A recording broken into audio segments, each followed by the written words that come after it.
Well, those of us in the technology space have always felt that uh, a good portion of innovative advances come from good technology. So, and that's been my experience. And those startups and entrepreneurs who are doing some amazing things have some amazing inventions and solutions in that space.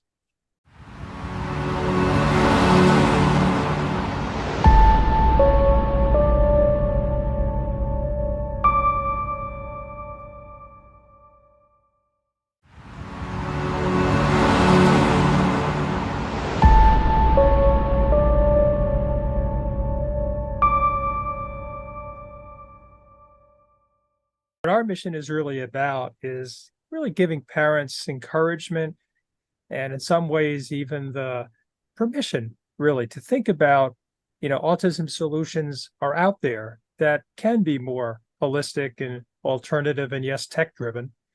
And again, as long as they're evidence based, we're not talking about witchcraft. And unfortunately, these days you need to be careful because there's a lot of snake oil salesmen on social media trying to sell us all kinds of harmful concoctions claiming to be autism cures. So we're not about that.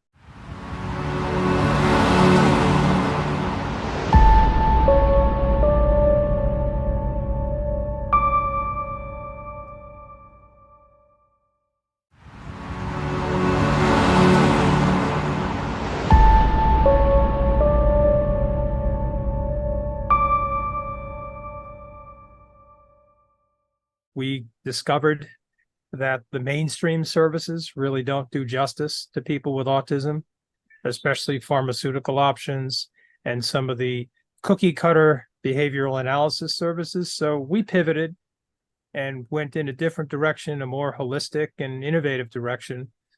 And again, I think my legacy will be, as I said earlier, to encourage parents to explore and to become their true advocate. To become a true advocate means you do need to try some different things. You do need to have the courage to look at some, maybe non-mainstream solutions.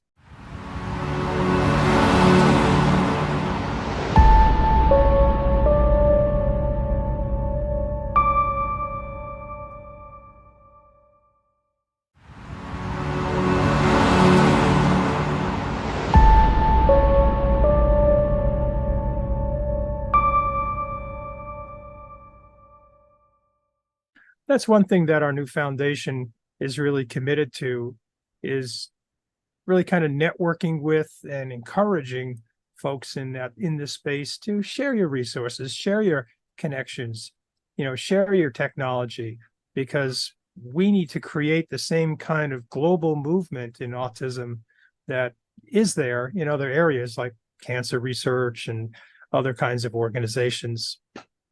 And certainly sharing them outside of just the United States and Canada into Yes. other countries. And technology is a really good way to reach India and Africa and Thailand and everywhere. That's Yeah, really powerful. absolutely.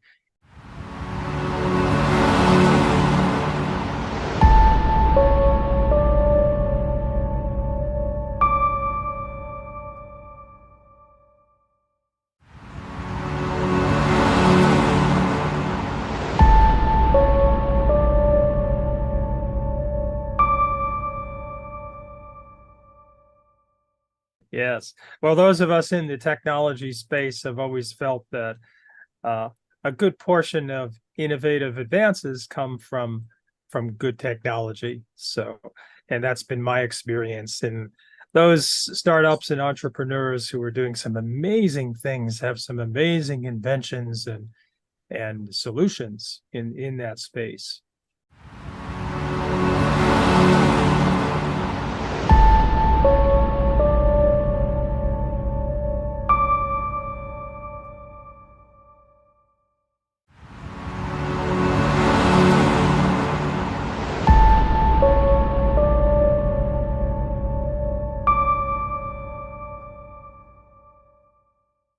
So, what's inspired you to join us on the World Autism Summit?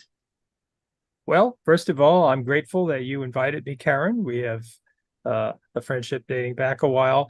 But also, I think what our mission is really about is really giving parents encouragement and in some ways even the permission really to think about, autism solutions are out there that can be more holistic and alternative and yes, tech driven.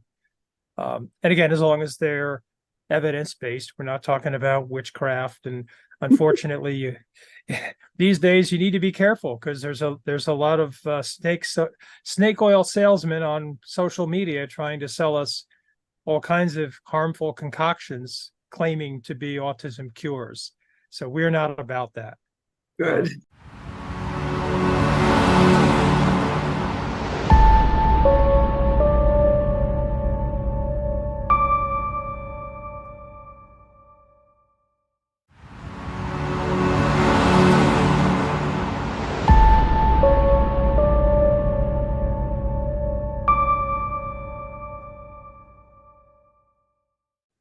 I think some of the things that trouble me, and I say this as a behavior analyst, and I say this as somebody who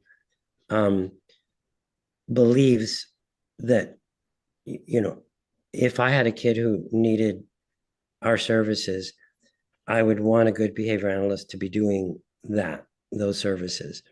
I'm a big believer in what we do. I have some really big concerns, though, about how we do it. And that's the bad side of it. That's some of the things that I've seen that sometimes I like to believe don't exist, but they do.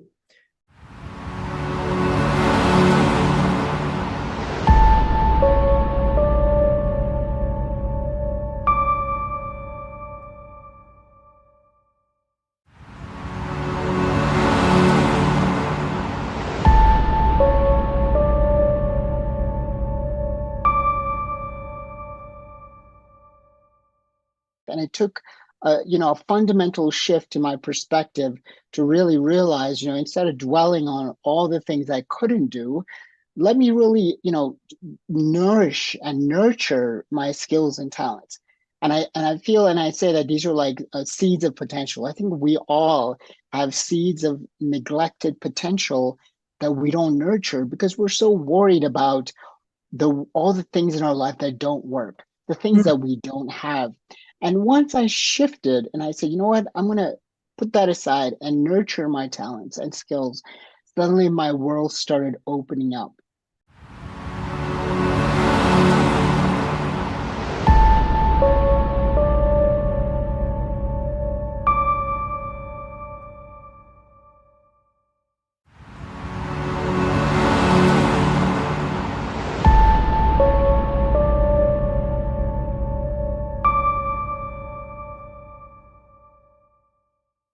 Even though I have no close link to autism in my family, I feel close to the autistic community. Yeah, sure. So if I can speak with organizations or parents or family members, that would be really great, because if I can use my experience, what I've been through and what I've learned. So part of it is based on my personal experience, and a lot of it comes from also what I've learned through filmmaking and being a professor, taking all that and taking it all and boiling it down to all those tools and strategies that I've learned.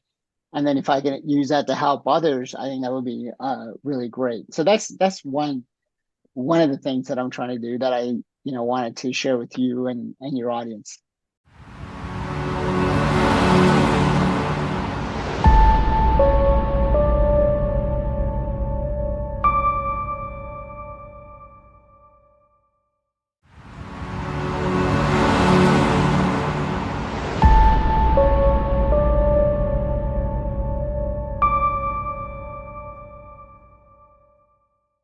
I talk about adversity.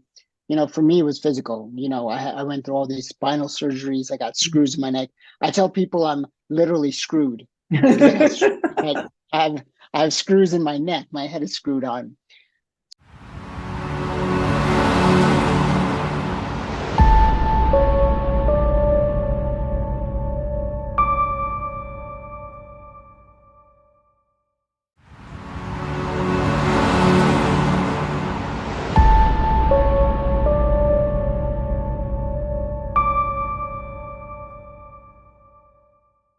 We decided that we're going to make everything that we can to give them a full life.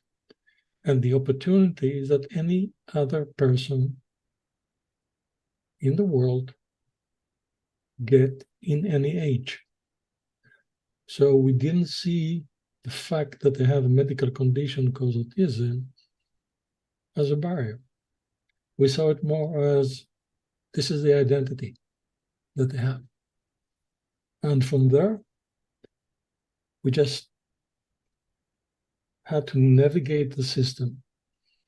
The system is very difficult to navigate. We navigate the education system. It wasn't easy.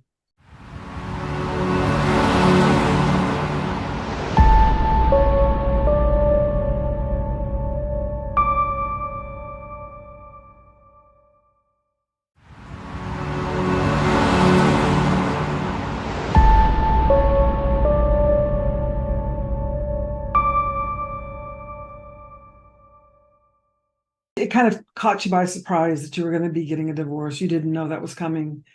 Kind of. That's correct. That's correct. Yeah, because you think everything's going fine, and one day it doesn't, or maybe it's a gradual process. Sometimes we focus on our kids and on ourselves, and not really maybe paying attention to the relationship aspects. And that's another advice I would give to families, whether or not you're going through divorce. And a lot of people listening to this session may not have divorce on the horizon, but know that things can happen, and so it's always good to be aware and spend time on yourself, develop your skills, and develop the abilities and knowing what's out there, but also living our best life and doing what we can to have a good relationship, not just with our kids, but also with our spouses, doing self-care, finding people that are important to us that we want to spend time with. I think a lot of people spend too much time as we need to. We spend a lot of time focused on the kids, but sometimes we lose sight of other things and other relationships. And so my advice is to have as well-balanced life as you can, find ways to get people to help maybe with the kids so that you can go out there, enjoy yourself, whether you're single, married, or whatever your case is. Sometimes we need time for ourselves and our social life and self-care as well.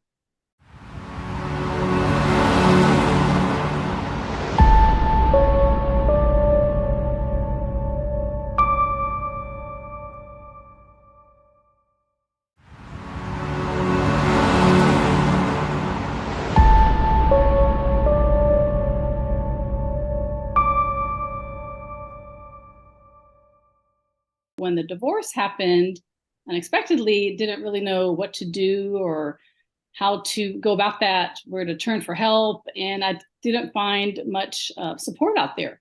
And so long, hard road and getting the information, ended up doing a really great job for my family and advocating for my kids.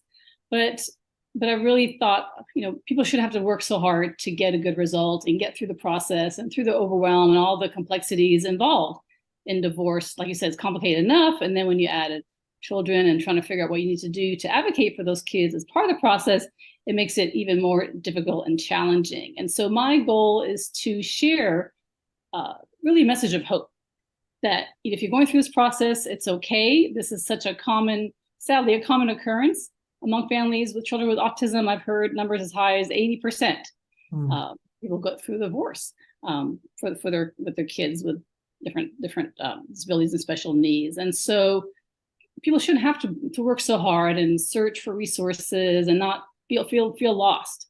And so through my learnings, through my experience, I decided that I want to share that with other people to help them. And so it's my hope to be able to let people know that there's hope out there. There are resources to help.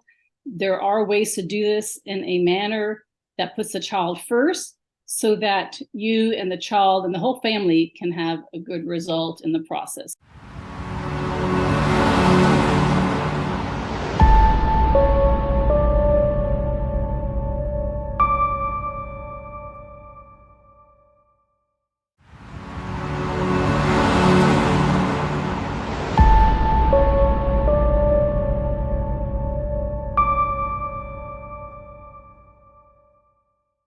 If we could save children from from disasters, from being the child who flees and is lost. If we can help to provide a cohesion between our community first responders, our schools, our community members, and our families, so that everybody is looking out for our children with unique challenges.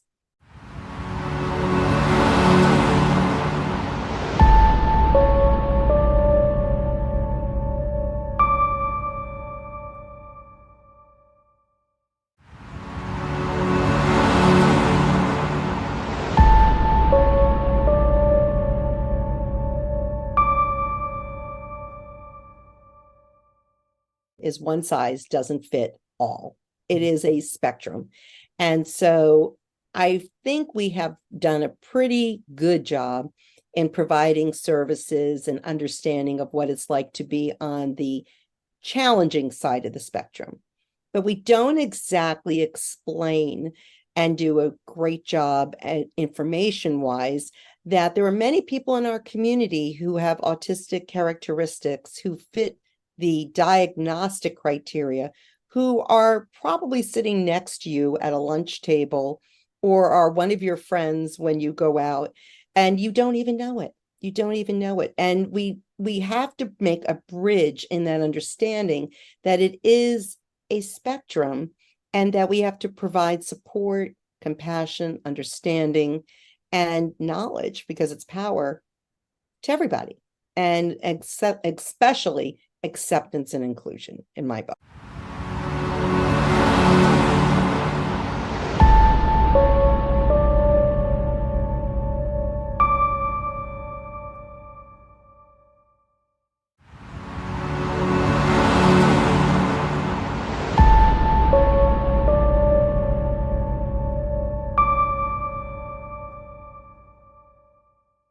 The real estate industry really is a perfect intersection of people and place.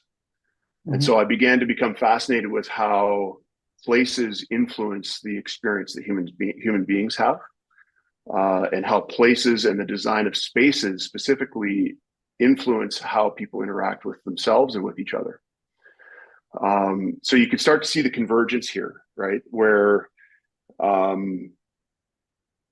people with very specific ways of perceiving the world are going to interact with place in a very, very specific way.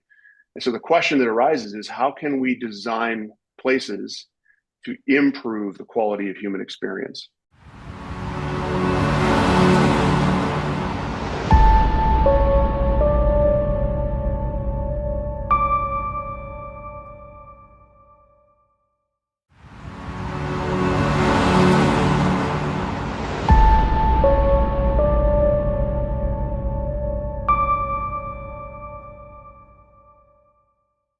For us to be able to create, a world where people's mental health is actually valued and supported, we have to deal with, this, 20% of the population, of the global population, that are neurodivergent. And so how do we change who we are as a society and as people, as communities, as friends, as coworkers, so that we can make that possible?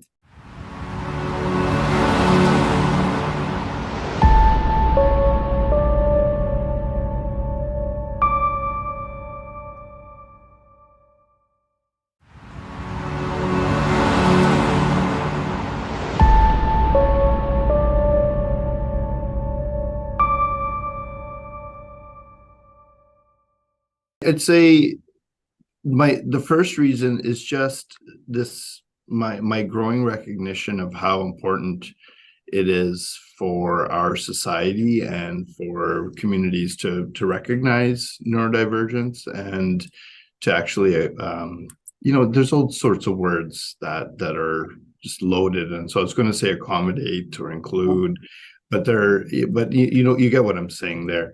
The other part is just my own sort of family experience. My son lives with ADHD, and definitely sort of has some classic neurodivergent qualities. And I wonder about him and people like him.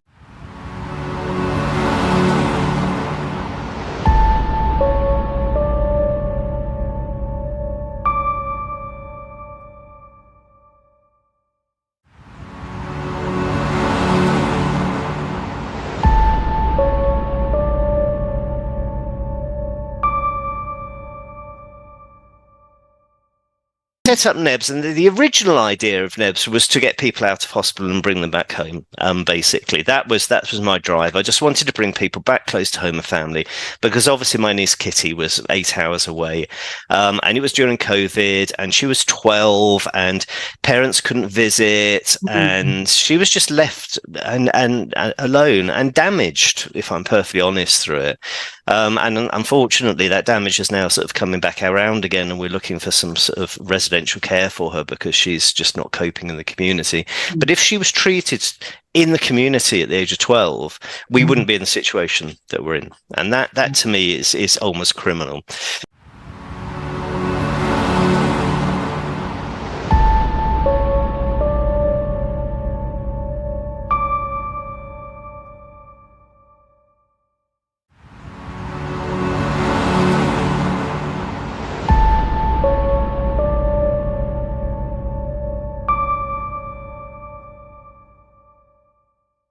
Autistic people, they're underserved in the UK and quite often hospitalized. That really worries me. So institutionalized. And we changed the Mental Health Act, but when the people are institutionalized, quite often they're sent hundreds of miles away from home for their care and support, away from their families, away from the people that are really. And we know that if you're autistic, your family and your unit and your keeping that routine and keeping the sameness, and you get placed in a psychiatric unit with people who are mentally unwell, hundreds of miles away from home, with no specialist staff who are trained in autism.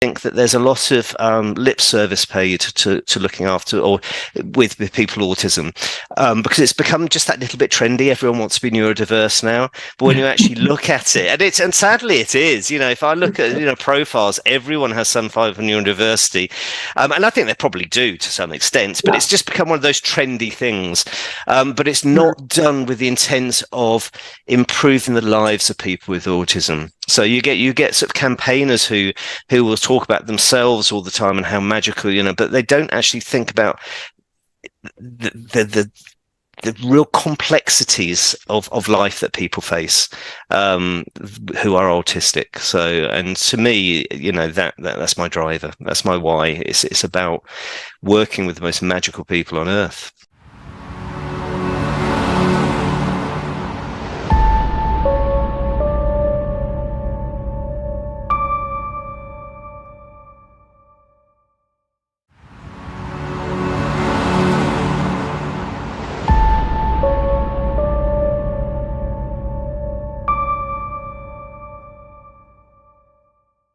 Have this burning frustration to make things better for people, and it's not just with autism; it's the intellectual disabilities that go with it and the comorbidities that sit quite often with autism as well. So you get the anxiety and the depression and the mental health issues, which quite often sit on top of that.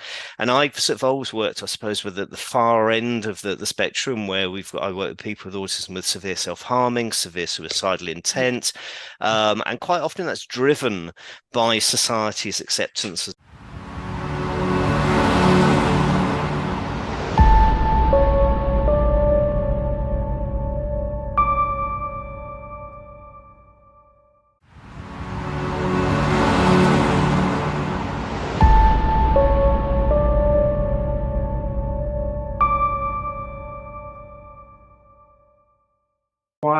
Why do you do what you do?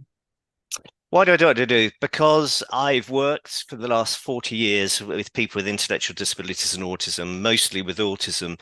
I've become a fairly sort of, I would say, autism. I hate to use the word specialist because I think that's a bit egotistical. I just have a lot of experience of working with autistic people. And being neurodiverse myself, it's my tribe. I understand how they work, I understand how people think with autism. And to me, it's just magical, and it's I can't imagine working with a different group of people that just drives me every day.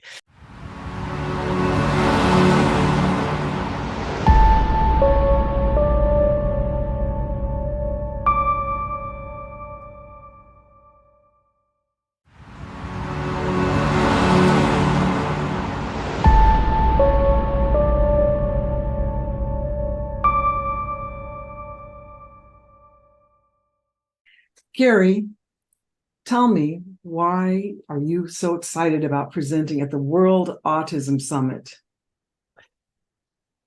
I suppose one of I'm so excited about is that it's an international community. Autism isn't bounded by country boundaries, and is a national and international problem.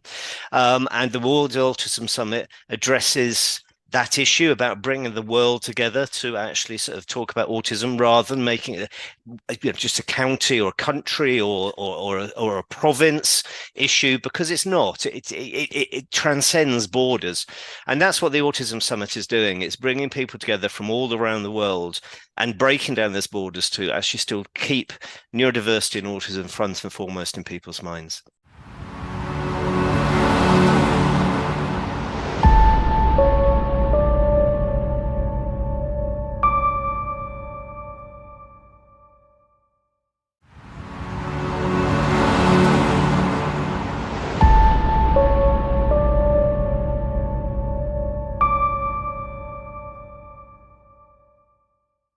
It's so interesting, some of these autistic people. I mean, they're brilliant Yeah, I know. at a certain thing because they get so locked into it, and numbers and music. There's some famous guy who does music. He's very autistic. He doesn't want to talk to anybody off, but give him that platform and he's brilliant. And it's so fascinating. When you think about it, it's fascinating. I know.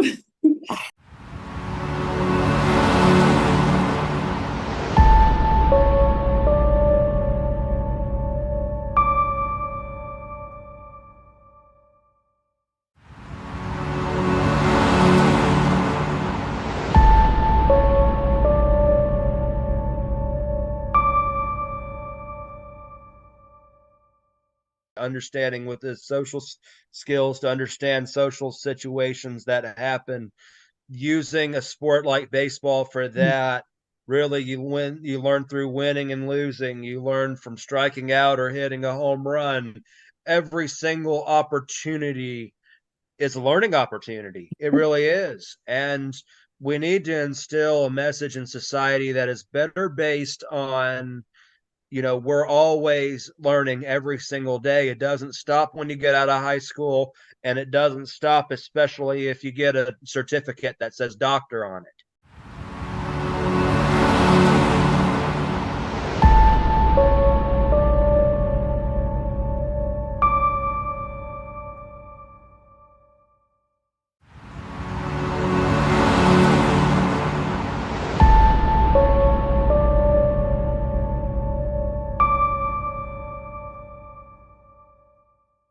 So we've moved from the competitive model of basing it off of what you think to be a sports league that's based on wins and losses. Oh, my team's doing great. Oh, my team's doing terrible. They're never going to make the playoffs.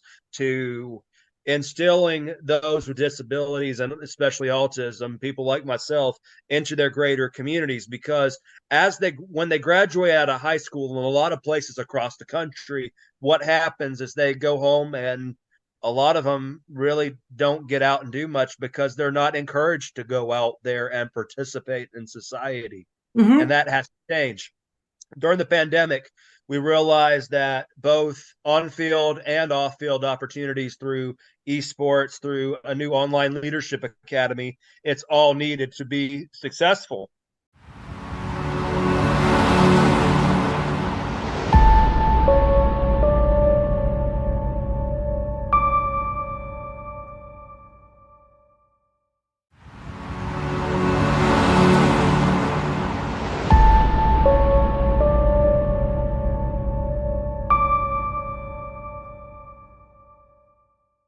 What's the purpose of alternative baseball? Alternative baseball provides the authentic baseball experience for teens and adults ages 15 years of age and older with autism and other disabilities. And really, it's a tool where we extract the benefits from the sport of baseball, the character building, the instilling values, the learning from experiences. We use that to help them integrate into their own communities.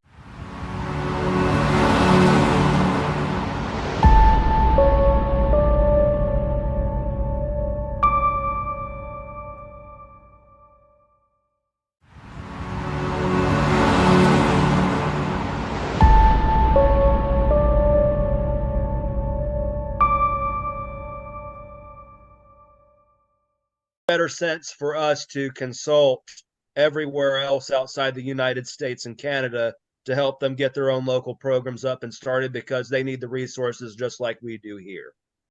In addition to setting up local programs that are licensed by Alternative Baseball, globally, we're going to start consulting for programs for children that are below the age of what we typically serve to help others set up their own programs for that age range.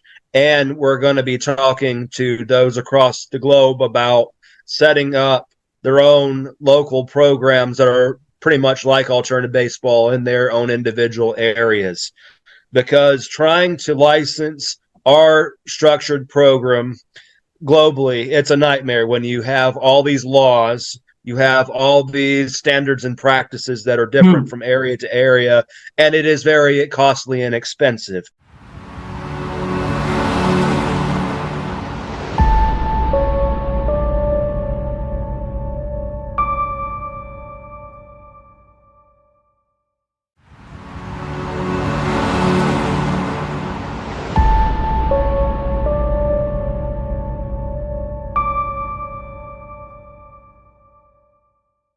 Well, the biggest thing for me is not only continuing to promote acceptance and awareness on such a wide global level, but also promoting the need for community integration and more opportunities, more resources to be able to set up an infrastructure for those with disabilities and with autism to become more successful in the future.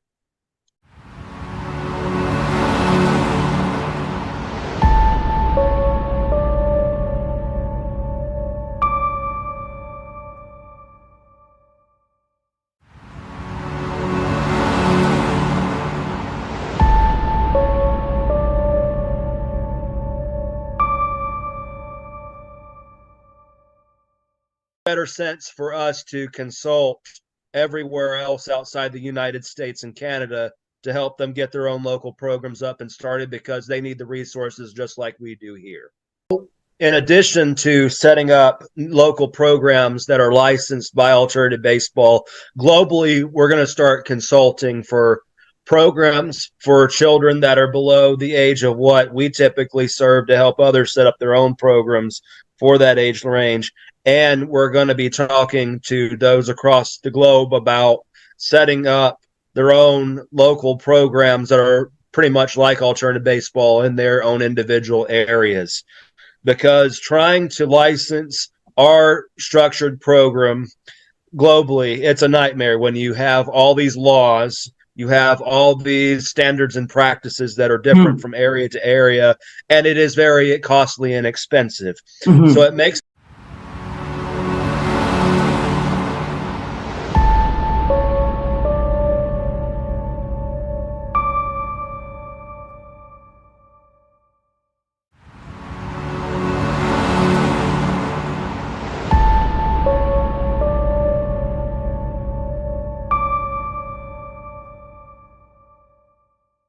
every Friday night I would end up going to the long-term care center to hang out. And this was from probably about the age of 12 all the way up until high school.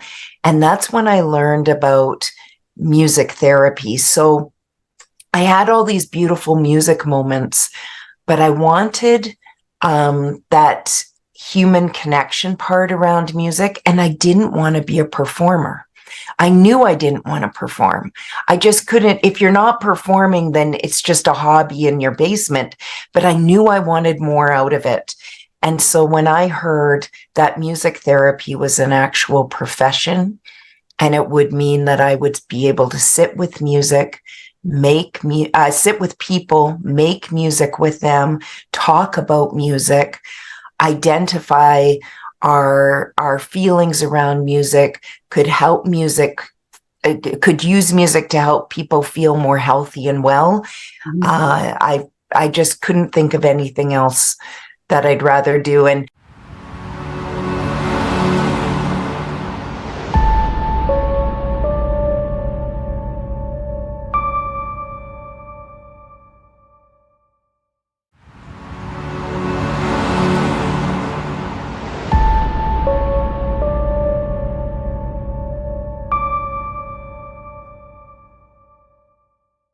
I just hope everyone has the opportunity early on in their lives to have some form of live music making within your community or within your schools. And so I was really fortunate to have had that. And when my granddad had a stroke at the age of 62, it was actually his second. It was significant. He no longer could walk or talk, and he was put in, I say put in a long-term care facility. And it was great nursing, but there were no other quality of life additions.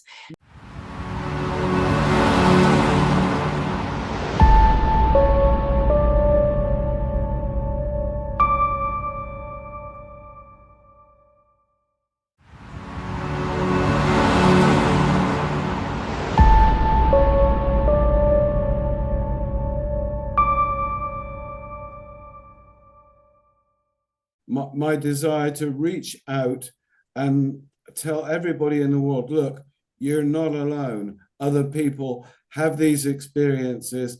Other people have these feelings. Other people have these behaviors. There's nothing wrong with you. There's a lot wrong with the way that society views you, because a lot of society doesn't know anything about neurodiversity. So that's why I welcome the chance to do this.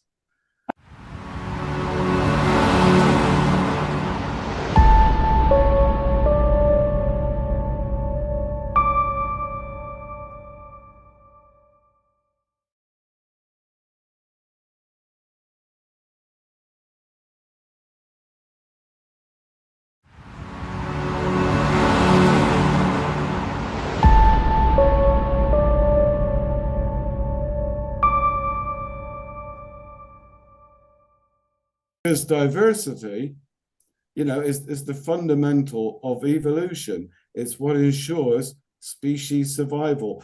There is nothing, including neurodiversity, that isn't there, put there by nature, or however you want to see that, as something that contributes to the survival of our species. And that is something that we need to embrace and to celebrate, and that I want to communicate.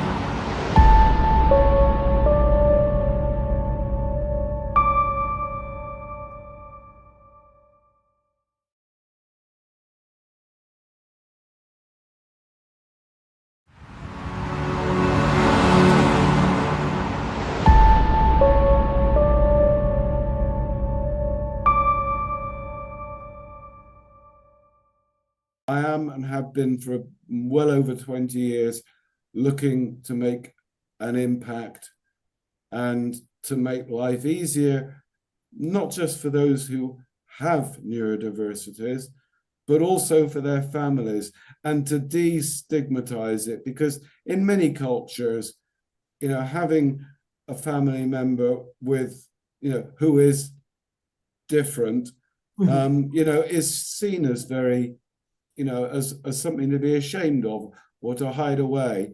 Well, I want to break down all those barriers and explain to people that no, it's actually, in a lot of cases, not all by any means, but it's very important to celebrate diversity, and that includes neurodiversity.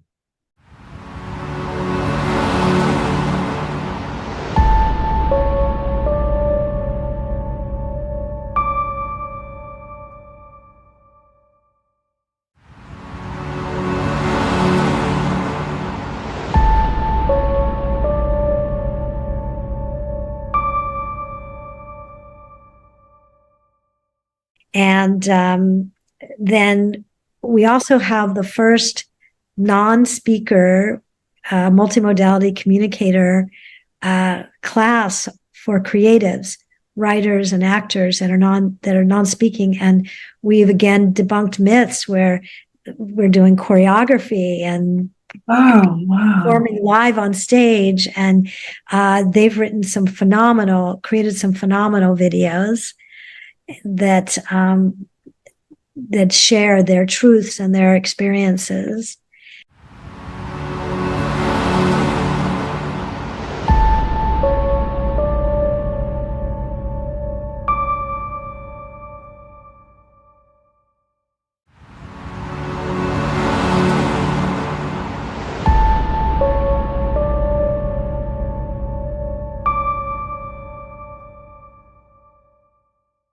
Collaboratively over 35 original musicals. And the ones that Karen's talking about, we have a musical over pandemic. We couldn't meet in person, so many of us creatives do. We just pilot, pivoted and started doing classes online.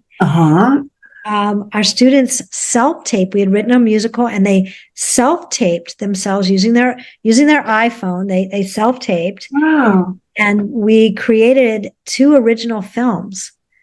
Wow. Yeah. And one of which may be going into production as a feature film. So we're keeping our eyes up for that. So that's been quite extraordinary.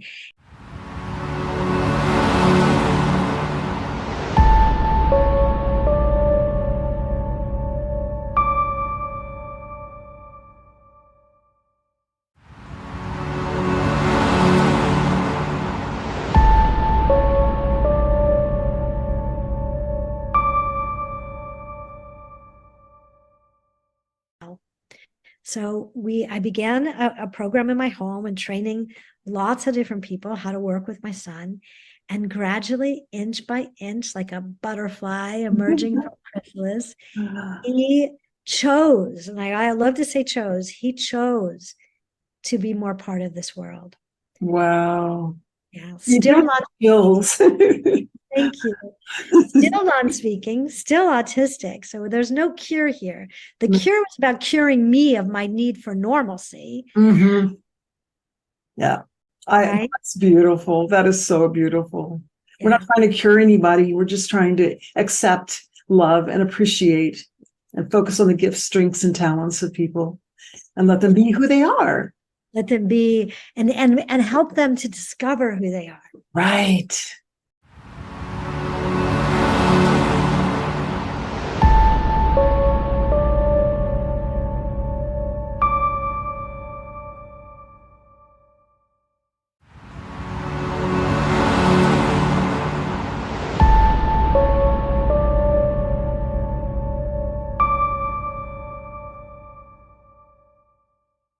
And I developed a methodology, and I started training my creative friends, actors, singers, dancers, open-minded special educators, in how to use the arts, creativity, to understand and enter the world of someone who is on the spectrum. Now, my son is non-speaking, he's severely autistic, and but when we connected with him in a creative way, accepting and appreciating and joining and celebrating everything that he is and was, he connected with others as well.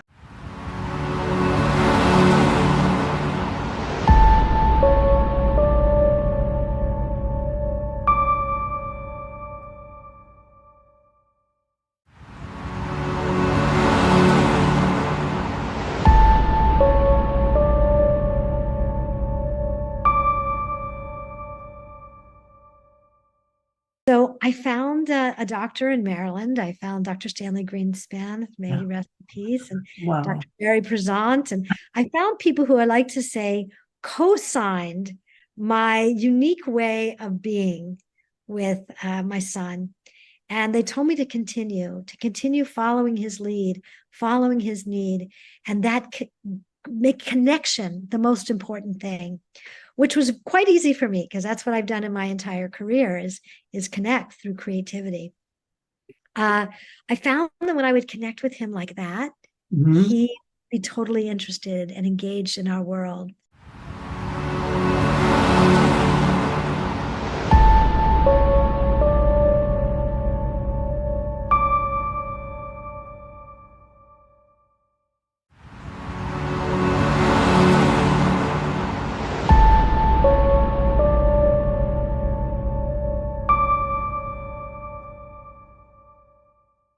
When we did art, I often played for them music, and I often played for them the Handel piano suites that Keith Jarrett was playing, and on the piano. And my students, after a number of these sessions, they would come into my studio and walk over to the CD player and stare at it.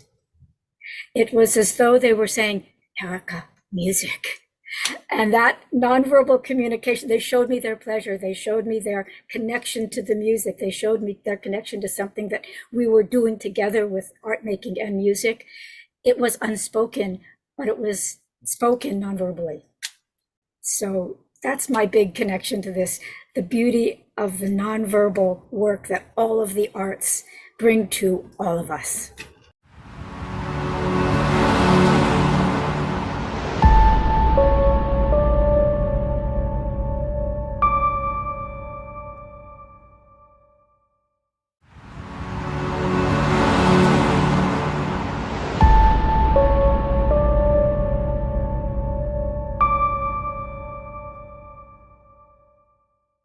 As you said, the arts are essential, and we're not just bringing anything to schools. We are enriching schools with the arts.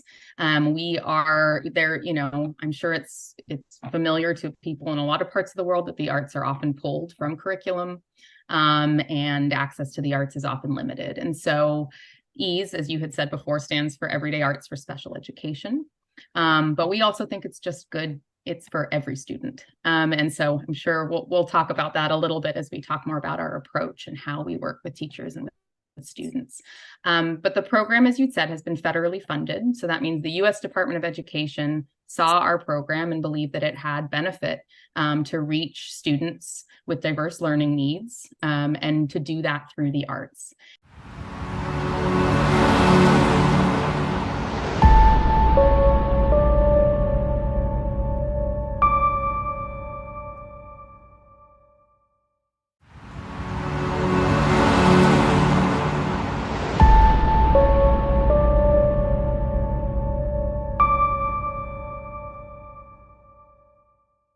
What I've seen in terms of setting schools up for success is by partnering with them in a very intentional, in a very collaborative way, and with a lot of compassion. I think as people who've spent a lot of times in different education systems, I know I've been very underfunded daycare centers all the way up to college classrooms. Institutions have a lot of different challenges, and educators in those systems have a lot of different challenges. And so I feel like as people coming in to support, I think we've been very successful in doing that with a lot of compassion and understanding for what is upon them to educate young people, and particularly working with young people who are on the autism spectrum. Not all schools have the same resources. Not all schools get the same funding. Not all, families have access to the same resources to be able to carry the learning from school to home.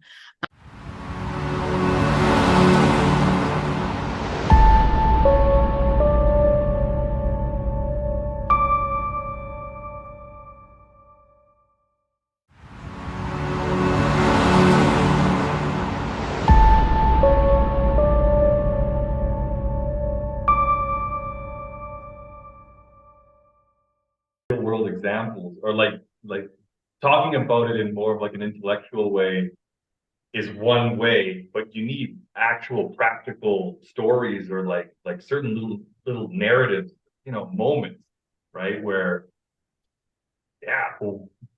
people can relate. Yeah, it's hard to relate 'cause it's so unique. It's so uncommon. So did you have problems in your relationship at the beginning? Oh, we did. Our first year together was our hardest. We just made a video on social media that blew up about this, because I'm like, the first year is usually sunshine and rainbows before the real stuff kicks in. But with Andrew, it was like all the real stuff right up front.